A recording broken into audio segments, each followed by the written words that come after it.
Hello everyone, welcome to my channel. My name is Siddhant Gupta and today we will discuss about trigonometric table.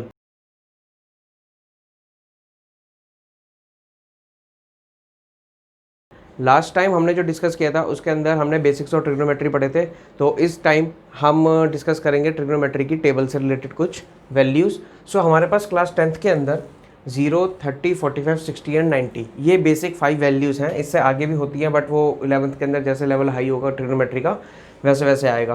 तो अभी हम इसके बारे में discuss करने वाले हैं. तो इसके अंदर हमें क्या करना है, हमें सबसे पहले ये देखना है कि इनकी वैल्यूज़ निकालनी कैसे है. ठीक है, फिर उसको बाय हार्ट आप लर्न भी कर सकते हो. उसको लिखने का वे बता देता हूँ मैं, ट्रिग्नोमेट्री की टेबल को लिखने का वे कैसे है. तो सबसे पहले होल नंबर सबको पता है, होल नंबर स्टार्ट होते हैं 0 से. तो सबसे पहले लिख रहा हूँ मैं 0, 1, 2, 3 एंड 4. फिर उसके बाद इनमें सबसे बड़ा नंबर है 4, तो मैं सबको 4 से डिवाइड कर दूंगा. Divide by 4, divide by 4, divide by 4 and divide by 4. Okay, अब इसका आंसर क्या आएगा? 0 divide by 4 is 0, 1 by 4 as it is, 2 by 4 cancel करके 1 by 2, 3 by 4 as it is and 4 by 4 cancel करके 1.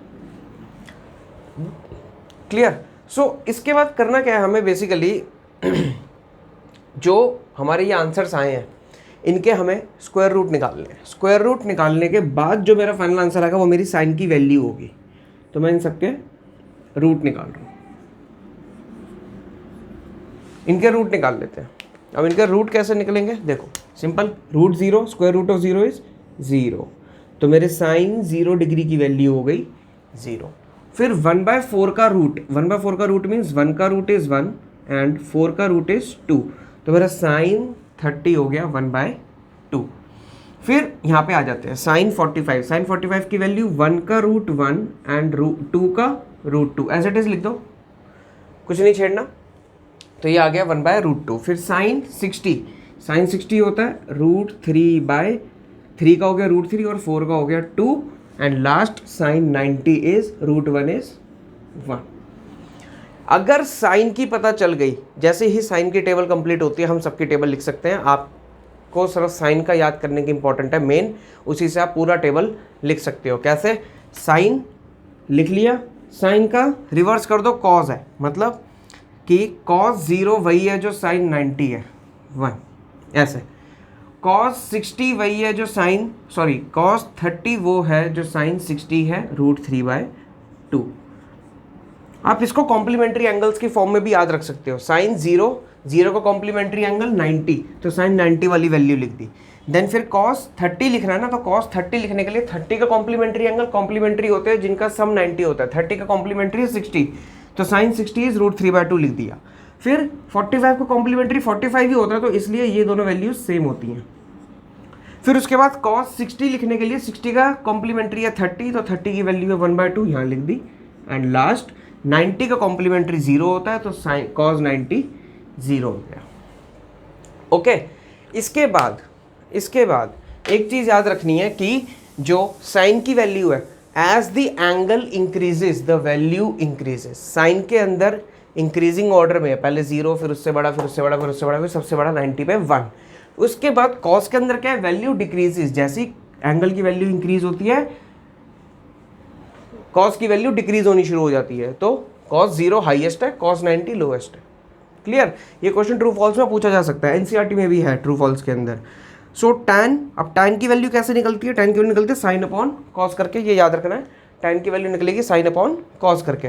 तो साइन अपॉन कॉस करना है आपको. जैसे आपको tan 0 निकालना है, tan 0 कैसे निकलेगा? साइन अपॉन कॉस, मतलब sine 0 upon cos 0. Sine 0 upon cos 0, 0 upon 1 is 0. Then 1 by 2 and root 3 by 2. अगर मैं 1 बाय 2 और रूट 3 बाय 2 को डिवाइड करूँ तो 2 से 2 गेट्स कैंसिल, मेरा आंसर आ जाएगा 1 बाय रूट 3. ओके, इसके बाद ये 1 बाय रूट 2 से 1 बाय रूट 2 पूरा कट गया, मेरा आंसर आ गया tan 45 का 1. Then root 3 by 2 and 1 by 2, again 2 से 2 गेट्स कैंसिल, मेरा आंसर आ गया रूट 3. ओके, कैसे? रूट 3 बाय 2 अपॉन 1 बाय 2, तो 2 से 2 gets cancel, root 3 upon 1 is root 3 and 1 upon 0 is not defined, क्योंकि 0 डिनोमिनेटर में चला गया, इसलिए 1 अपॉन 0 इज नॉट डिफाइंड. तो ये हमने निकाल लिए साइन, कॉस और टैन. साइन, कॉस और टैन निकालने के बाद अब हमें निकालने हैं बाकी 3, cosec, sec and cot. तो वो कैसे निकलेंगे?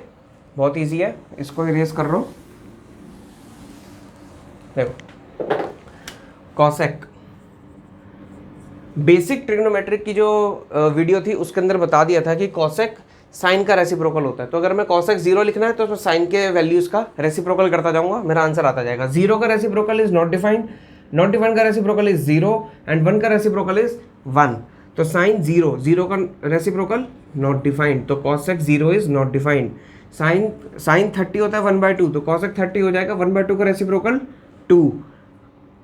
देन साइन 45 होता है 1/√2, तो 1/√2 का रेसिप्रोकल √2। देन साइन 60 होता है √3/2, तो कॉसेक 60 हो जाएगा 2/√3। एंड साइन 90 होता है 1, तो कॉसेक 90 भी हो जाएगा 1। So this is how we will write for cosec. अब है सेक।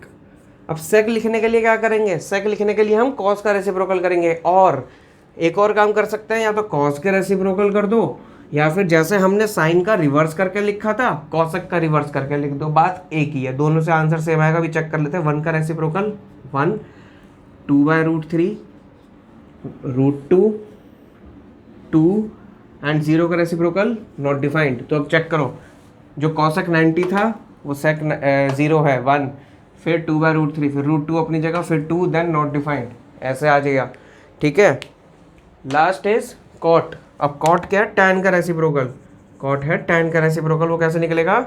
इनका रेसिप्रोकल करके। 0 का रेसिप्रोकल इज नॉट डिफाइंड, 1/√3 का रेसिप्रोकल √3, 1 का रेसिप्रोकल 1, देन √3 का रेसिप्रोकल 1/√3 एंड नॉट डिफाइंड का रेसिप्रोकल 0, यहाँ लिखा हुआ है। क्लियर? सो इस तरह से हम ट्रिग्नोमेट्री की टेबल लर्न कर सकते हैं, बना सकते हैं, कैसे भी कर सकते हो आप, इट्स योर विश। आपको लिख के याद करना है, लिख के याद कर सकते हो, मेमोराइज करना है, मेमोराइज भी कर सकते हो। ये मैंने आपको एक वे बता दिया कि ट्रिग्नोमेट्री की टेबल कैसे लिखनी है, सारी वैल्यूज़ की कैसे इसमें आएंगी। क्लियर? इससे रिलेटेड या किसी और टॉपिक से रिलेटेड आपको कोई भी क्वेरी हो तो आप मेरे को कमेंट सेक्शन में लिख सकते हैं, मैं ट्राई करूँगा जल्दी से जल्दी उससे रिलेटेड वीडियो लाने की। Thank you very